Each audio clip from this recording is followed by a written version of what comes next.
জার্নিটা কেমন হয়, মাত্র তো শুরু। ট্রেন ছেড়ে দিছে আর মনে করেছি তো এখানে। আসসালামু আলাইকুম, আশা করি আপনারা সবাই ভালো আছেন আর আমরাও আছি আলহামদুলিল্লাহ ভালো। নতুন একটি ব্লগ নিয়ে কয়েকদিন পর হাজির হলাম। তো আমরা সব কিছু রেডি করছি অলরেডি, আমার ব্যাগ প্যাক করতেছি। তো ভাবলাম যে ব্লগটা স্টার্ট করি, কারণ আমরা ঘুরতে যাচ্ছি। মানে কি বলবো এটাকে, শ্রাবণ আমাকে বলে যে মানে আগে আমি শুধু বলতাম যে সবাই বিয়ের পরে অনেক দূরে ট্যুরে যায়, ঘুরতে যায়। আমার এটা হয়নি, কারণ আমি যখন বিয়ে করেছি তখন আমার হাজব্যান্ডের ইনকাম খুবই অল্প ছিল, ওই টাকা দিয়ে আমাদের সংসার চালাইতে হইতো। আলহামদুলিল্লাহ এখন আমার হাজব্যান্ডের ইনকাম বাড়ছে, বাট সে অনেক ব্যস্ত হয়ে গেছে। এটাই স্বাভাবিক, ব্যস্ততা বাড়বে যতদিন যাবে। তো সব কিছু ম্যানেজ করে নিতে হবে। আর আলহামদুলিল্লাহ আমার হাজব্যান্ড সব কিছু ম্যানেজ করে এমনিতেই সবসময় টুকিটাকি ঘুরতে নিয়ে যাই। বাট আমি সবসময় বলি যে লম্বা কোনো ট্যুরে যাব, সেটা হয়নি আজ পর্যন্ত। বিয়ের পরে মানুষ হানিমুনে যায়, সেটা হয়নি আমাদের। যাই হোক, এখন বলবো যে অনেক লাকি যে আমার আরশিয়া আছে আমাদের সাথে। তো বিয়ের পরপর যদি যেতাম তাহলে আমার বাবু তখন ছিল না, আমাদের দুজনে যেতে হতো। ওইটা একটা অন্যরকম আনন্দ হয়তো। বাট এখন আমরা তো তিনজন হয়ে গেছি, তো এখন আমাদের আনন্দটা আর একটু অন্যরকম হবে, কারণ আমার বাচ্চাটার সাথে থাকবে। আর এখন বাচ্চা সহকারে বলতে গেলে হানিমুনে যাচ্ছি। শ্রাবণ বলতেছে এটা তো অনেক ভাগ্যের ব্যাপার, তাই না, যে আমরা ঘুরতে যাব, আমাদের ছোট বাবুও থাকবে, আরশিয়া থাকবে, আমাদের মেয়েটাও এনজয় করবে আমাদের সাথে। তো ভাবলাম যে হ্যাঁ ঠিকই তো, এটা তো আসল বা ঠিকই বলছে শ্রাবণ। তো যাই হোক, শ্রাবণ কিন্তু এখনো বাসায় আসেনি। ও আমাকে বললো যে তুমি লাগেজটা গুছাই নাও, আর আমি আসতে আসতে আমার একটু লেট হবে, কারণ আমাদের মানে শ্রাবণ সত্যি বলতে অনেক পরিশ্রম করে। ও বলতেছে যে ও এসে তারপর বের হবে। আর আমি মনে হয় ওর জায়গায় থাকলে পারতাম না, সিরিয়াসলি। এত কষ্ট করে সারাদিন পর তারপরে যদি বলে আবার বাইরে বের হইতে, এটা অনেক কষ্টের হয়ে যাবে।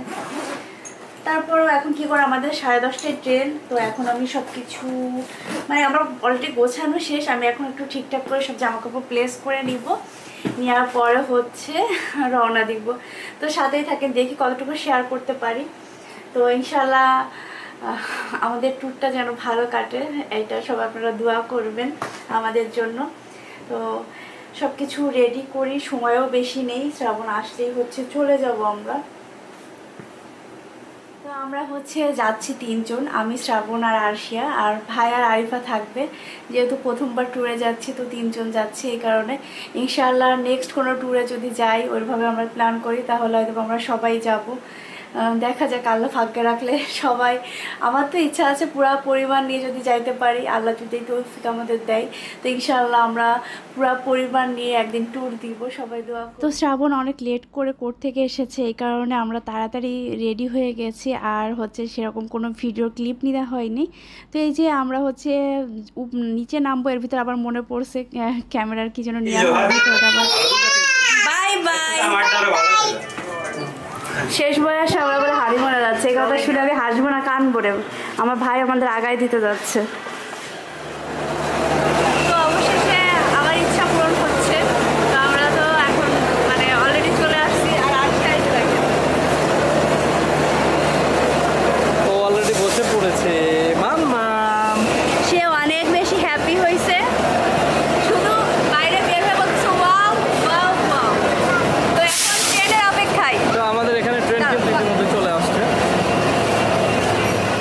এই যে আরশিয়া বাবু আর তার বাবা, তো আমরা অলরেডি ট্রেনে উঠে সব কিছু ঠিকঠাক করে ফেলছি। এখন জাস্ট এখানে একটু এসে দাঁড়াইলাম পিকচার তোলার জন্য। আমরা আসলে যাচ্ছি কক্সবাজার এক্সপ্রেস ট্রেন জার্নি। আমাদের দুইটা ফ্যামিলি, একটু আগে বলেছিলাম যে আমি, মিম এবং আমার বন্ধু এবং তার ওয়াইফ, আর আমাদের দুজনেরই একটা করে মেয়ে মাশাআল্লাহ। তো আমরা কেবিন নিয়েছি। সো কেবিন টোটাল ভাড়া পড়ছে মানে ভাড়াটা বলে দাও। আপনার লট টোটাল 4টা বেড 4 জনের জন্য। তবে তোমাদের দুজন স্পেশালি ভাবি এবং তোমাদের জন্য কষ্ট হয়ে যাবে, কারণ তোমাদের একটা করে সাথে থাকবে, একটা করে বোনাস। দেখি। তবে আমার কাছে ভালোই লেগেছে, বাট ট্রেনের মধ্যে ইন্টারনাল কিছু বিষয় আমার কাছে একটু অন্যরকম মনে হয়েছে। স্পেশালি কক্সবাজার যেহেতু যে সমস্ত যাত্রীরা যায়, আপনারা জানেন যে ভ্রমণ প্রিয়, তো সেই জায়গা থেকে আমার মনে হয় যে আরও একটু উচিত ছিল। দেখা যাক এমনি জার্নিটা কেমন হয়, মাত্র তো শুরু। তো আরশি এখন চলে যাচ্ছে আমাকে রেখে। তো আমাদের এখন ট্রেন ছেড়ে দিছে, আর মনে হয় কতক্ষণ হবে শ্রাবণ? 5 মিনিট। 5 মিনিট, মানে 11:30টায় ছাড়ছে, ছিল 10:30টায়। আমাদের এখানে খাওয়া দাওয়া হয়েছে, আমাদের সাথে যে ভাবি ছিল তো উনি হচ্ছে নুডলস করছে, তো এটা আরশিয়া মাশাআল্লাহ অনেক পছন্দ করছে। এই যে আমাদের এখন অবস্থা, চল দেখাই দিই যে আরশিয়া ও দাঁড়ানোর চেষ্টা করতেছে, বাট ও একটু বড় হয়ে গেছে, দাঁড়াতে পারতেছে না। মাশাআল্লাহ আমার মেয়েটা মাম খাবে এখন। সবাই ভালো থাকবেন, জার্নিটা যেন ভালো হয়, দোয়া করবেন। ইচ্ছা করে করে দেখেন লাফাচ্ছে। ওকে, তো এখন সকালবেলা রাত্রিবেলা ট্রেনে উঠছি, এখন সূর্যের আলো উঠতেছিল আর মাত্রই সূর্য উঠছে। দেখেন সূর্যের আলোটা অনেক বেশি ভালো লাগতেছিল। এই খোলা খোলা গ্লাসে দেখা ওইভাবে যাচ্ছে না, সামনাসামনি অনেক ভালো দেখা যাচ্ছিল। যাই হোক, আমার মেয়েটা মাশাআল্লাহ খুব সুন্দর একটা ঘুম দিছে, বাট আমি না ঘুমাইতেই পারিনি। আমার ঘুমে আসতেছিল না, খুবই খারাপ লাগতেছিল, কোনোভাবে আমি ঘুমাইতে পারতেছিলাম না। আর যেহেতু মানে এই হিন্দিটাও স্পেসটা কম, তো আরশিয়া অনেক জায়গা নিয়ে ঘুমাইছে। আর আরশিয়ার বাবা তো নাক ডেকে ঘুমাচ্ছিল, ও হচ্ছে উপরে ঘুমাইছে, আর আমাদের পাশে একটা ভাবি ছিল, তো আমরা নিচেই ঘুমাইছি। আর সকালবেলার দৃশ্যটা দেখতে অনেক বেশি সুন্দর লাগতেছিল, কারণ এই সাইডটা দেখেন পুরা পানি, তারপর হচ্ছে পুরা ফাঁকা। আর এই ওয়েদারটা অনেক বেশি সুন্দর লাগতেছে, মনে হচ্ছে যে এখনই সুন্দর একটা পরিবেশে চলে এসেছি। আর আমার মেয়েটা তো অনেক সুন্দর করে মাশাআল্লাহ ঘুমাচ্ছে। আমরা এখন সব কিছু রেডি করে নিয়েছি, কারণ আমাদের এখন চলে যেতে হবে। তো আরশিয়াকে এখন ঘুম থেকে উঠাবো। তো এই যে আমাদের হচ্ছে এখন নেমে গেছিলাম, নামার পরে শ্রাবণ চেক করে দেখে ও মানিব্যাগ খুঁজে পাচ্ছে না। খুবই খারাপ লাগতেছিল, মনে হচ্ছে আল্লাহ ট্যুরে আসলাম আর প্রথমেই এই ঘটনা ঘটবে, মানিব্যাগটা হারাই ফেলবেও, কোনোভাবেই খুঁজে পাচ্ছে না। আমি বললাম এইখানে দেখো, এইখানে দেখো। ও হচ্ছে এইখানে ঘুমাইছিল, বললাম না উপরে, তো উপরে চেক করলাম। আমি এই সাইডে ঘুমাইছিলাম, এই সাইডে আমার কাছে কোনো ফোন টোন কিছুই দেয়নি, আর ওই সাইডে একটা ভাইয়া ঘুমাইছিল আর কি। যাই হোক, অবশেষে খোঁজ মিলল আরশিয়ার ব্যাগে সেই মানিব্যাগ, পরে একটু স্বস্তি হইলো আর কি। এই হচ্ছে অবস্থা, মানে প্রচুর পরিমাণে ভয় পেয়ে গেছিলাম যে আমাদের ট্যুরটা কি মাটি হয় নাকি। তো মানিব্যাগটা পাওয়া গেছে আলহামদুলিল্লাহ। এখন আমরা রওনা দিচ্ছি। আর সত্যি বলতে এই যে কক্সবাজারের যে স্টেশনটা, এটা অনেক বেশি সুন্দর ছিল, সেভাবে ভিডিও করতে পারিনি, কারণ এত লং একটা জার্নির পরে ওরকম ভিডিও করা আমার পক্ষে পসিবল হয়নি। আর এটা মনে হচ্ছিল যে এয়ারপোর্ট, মানে এত সুন্দর করে করছে মাশাআল্লাহ, অনেক সুন্দর করে করছে এটা।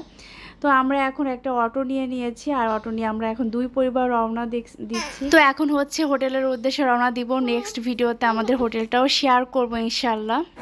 তো আমরা ট্রেন থেকে নেমে আমাদের হোটেলের উদ্দেশ্যে যাত্রা করেছি। তো এখানে আপনারা দেখতে পাচ্ছেন বিচ দেখা যাচ্ছে একেবারেই, কক্সবাজার সমুদ্র সৈকত আমাদের চোখের সামনে।